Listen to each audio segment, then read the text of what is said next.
Can the Phillies capture the town as they sit atop the NL East currently with a 3.5 game lead? They're 24-16. They're on a 98 win pace. They're a plus 42.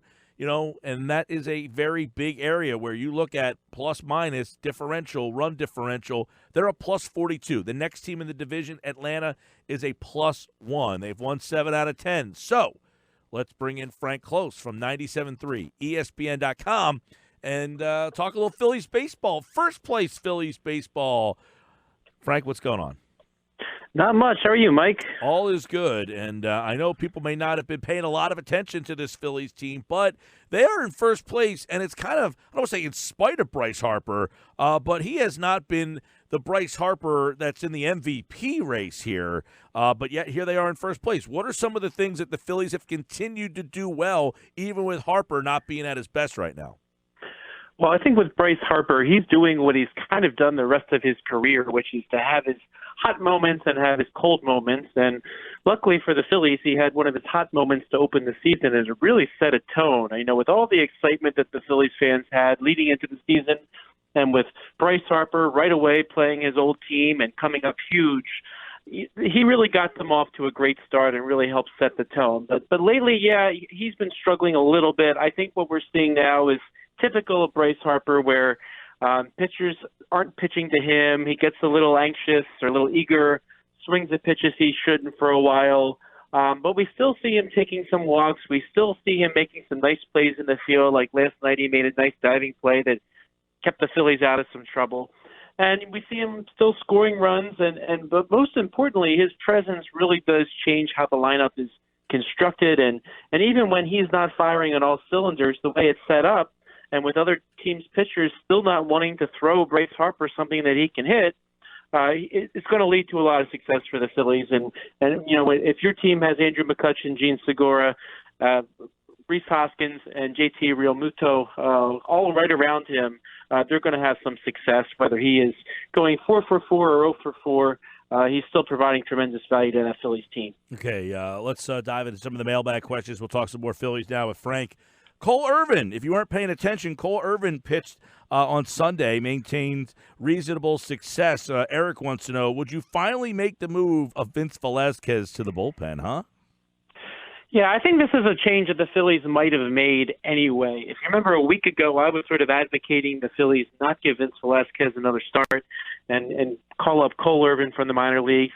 It ended up being what they say is a little sore in the forearm area in Vince Velasquez that sent him to the injured list. But, he is still insisting he's a starter. But even after that last start, Phillies manager Gabe Kapler said, well, I haven't made any determinations beyond tonight when people asked him about his rotation spot. So I think this is an opportunity for Cole Irvin to show that if he can pitch well, this job is going to stay his job. Now, he is already named as the Friday starter. The Phillies could have, with a 10-day injured list and with the days off, they could have made things so that Vince Velasquez could have only missed one start.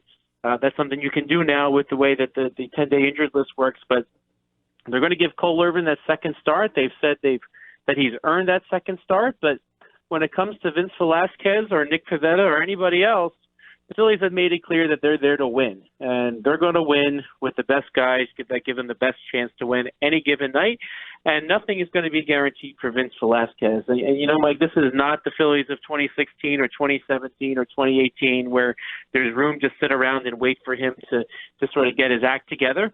And if he's not going to pitch well, he's not going to pitch in the starting rotation. This is a Phillies team that's ready to win, and the Phillies, they already showed with Nick Pivetta, they're willing to remove him from the starting rotation if he's struggling a little bit, and he's down at AAA.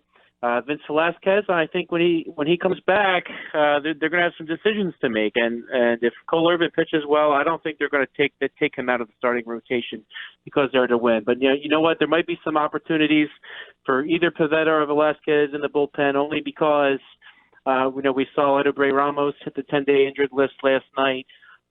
David Robertson, unfortunately, we heard that he was told not to throw for 3 weeks.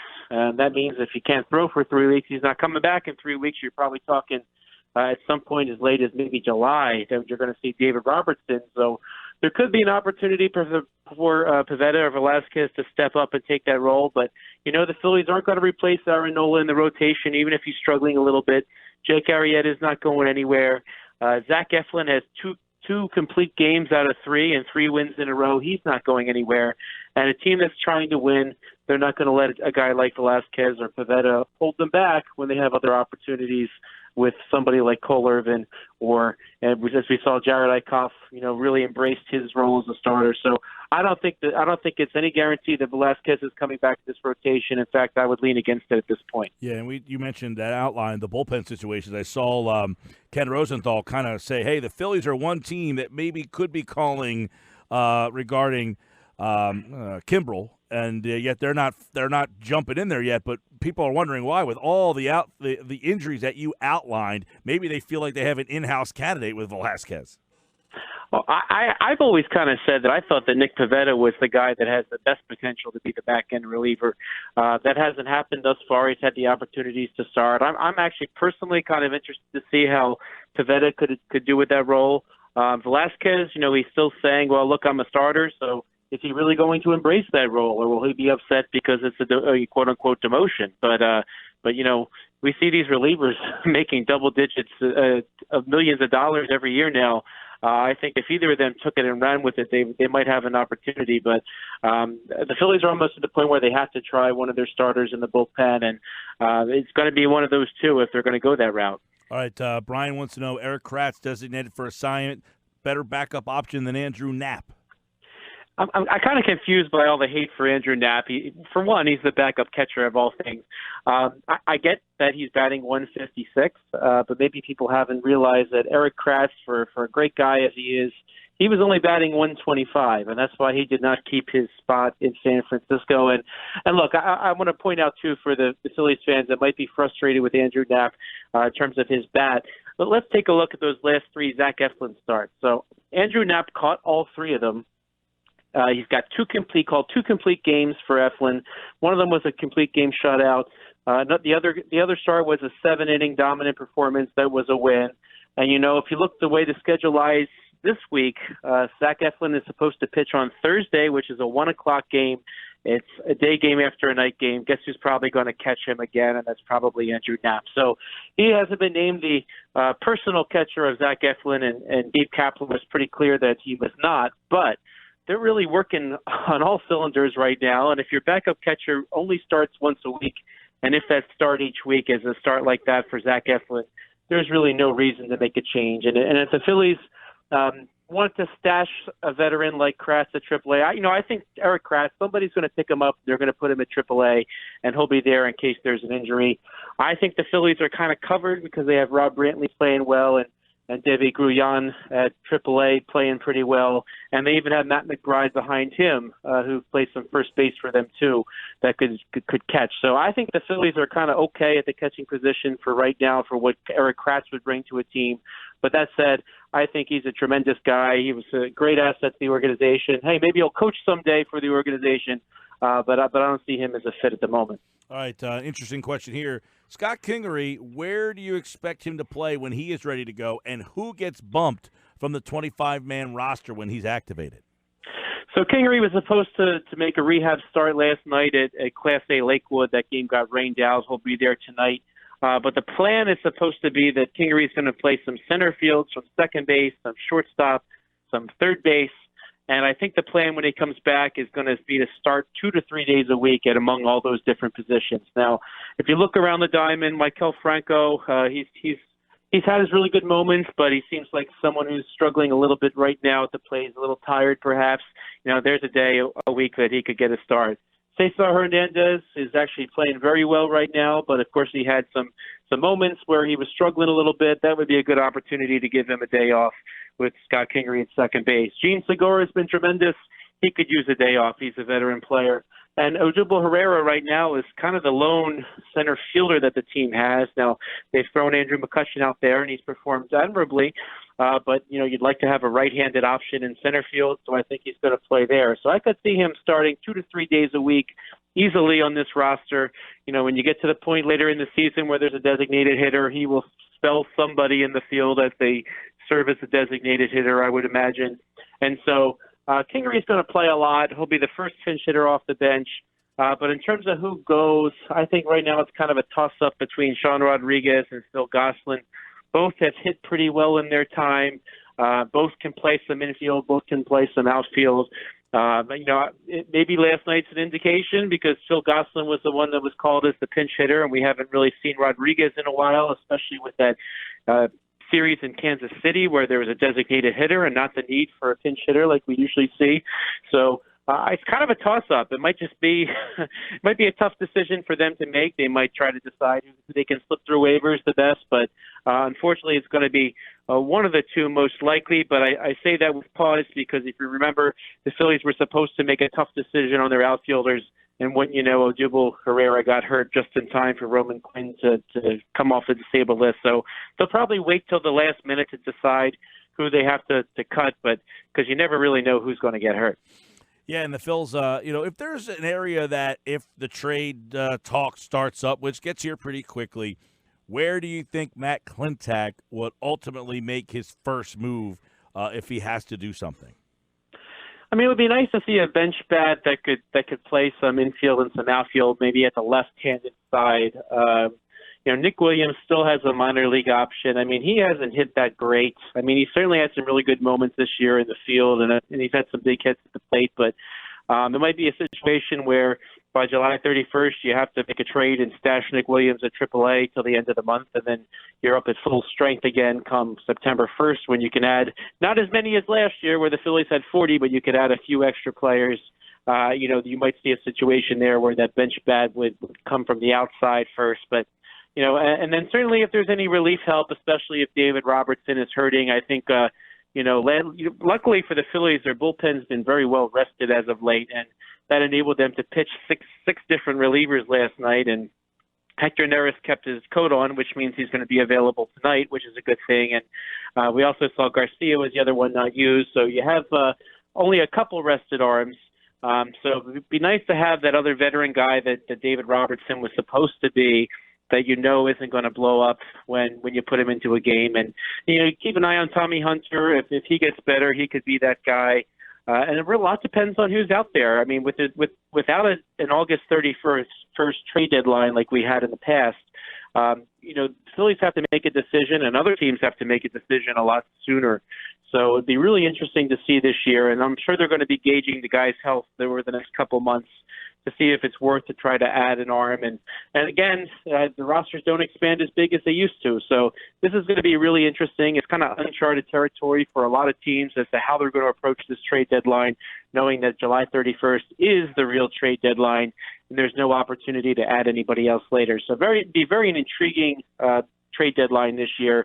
And I think I said this before, and the Kimbrel thing, if he's still out there and takes a prorated deal after the draft where the Phillies don't have to give up a draft pick, he might be a lot more appealing with less money due to him and no draft pick attached. But that's still a long ways away, and anything could happen between now and then. Yeah, and by the way, one question, Madison Bumgarner said no deal for the Phillies. He's on their no-trade list. But we know those things can always kind of be nixed. Do you think starting pitching is another area that the Phillies are still looking to add? Because seemingly the starting pitching has kind of settled in right now.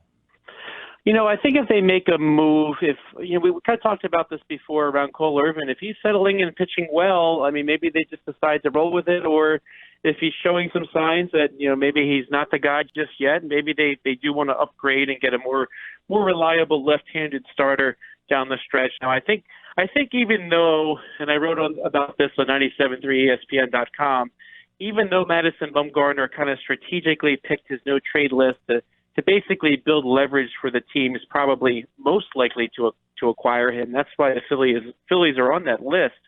I think that kind of hurts the Phillies because, if you're the Phillies, you want to be able to make a trade and have that be the trade. You don't know what he's going to ask for. Is he going to want money? Is he going to want a contract extension?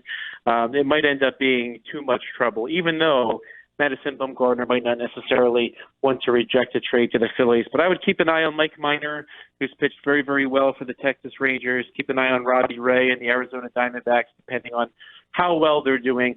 The nice thing about Robbie Ray and Mike Minor is they're signed beyond this year. So if you do have to give up somebody like Cole Irvin that you like, you'll at least get multiple years out of the pitcher. How's the what are the possibilities? They're going to play tonight, right? But tomorrow could be in peril. Well, you never know. It seems like it's raining every single day right now, so it's kind of hard to say. How things will go. That's a nice win though. Last night playing, Milwaukee. It's funny because this time last year, if they were the same area, it seems like people wouldn't be as excited or as into them. And I don't know. I mean, I saw the attendance year to year that they're like 11,000 more, but it's just you're there much more than obviously most people listening. I mean, does it seem that people are buying into this team? I think they are, and I even see it on Twitter. Just even the level of interaction with the 97.3 ESPN listeners. I mean, people are excited about the Phillies. I mean, it used to be. There were times the last couple of years I put a call out for mailbag questions, and there were crickets. And then I would call my dad and say, "Hey, Dad, give me a question." But now I'm finding that we have even more than I need, and I can't include them all. And I try to save some for later. By the way, Anthony, I will get to your question eventually. But it seems like overall everybody's excited about this Phillies team, and the fact that some people last night they just bundled up and they were in it for the long haul. I think that really shows their level of commitment to this Phillies team. And on a 49-degree night last year, I don't think many people were sticking around. At least last night, a good number did. Yeah, because I tuned in last night. I was like, is anybody here? Is anybody else paying attention to what's going on? I know with the Sixers run now being over, everything kind of falls right on the spotlight goes on them. They're the only game left in town. And guess what? They're sitting at the top of the standings with that light shining on them. 24-16, 15-7 at home. So, by the way, if you're trying to get out to a game, they've been pretty good at Citizens Bank Park. Frank Klose, you heard him. He's getting a lot of mailbag questions. Tough pitcher tonight, Brandon Woodruff for Milwaukee. You can arguably say he's been almost their ace. Jared Eichhoff, who's pitched very well going for the Phillies. And that's tonight at Citizens Bank Park. All right, Frank, thanks, man. Thanks, Mike. Frank Klose, like all guests, appeared to be the Boardwalk Honda hotline.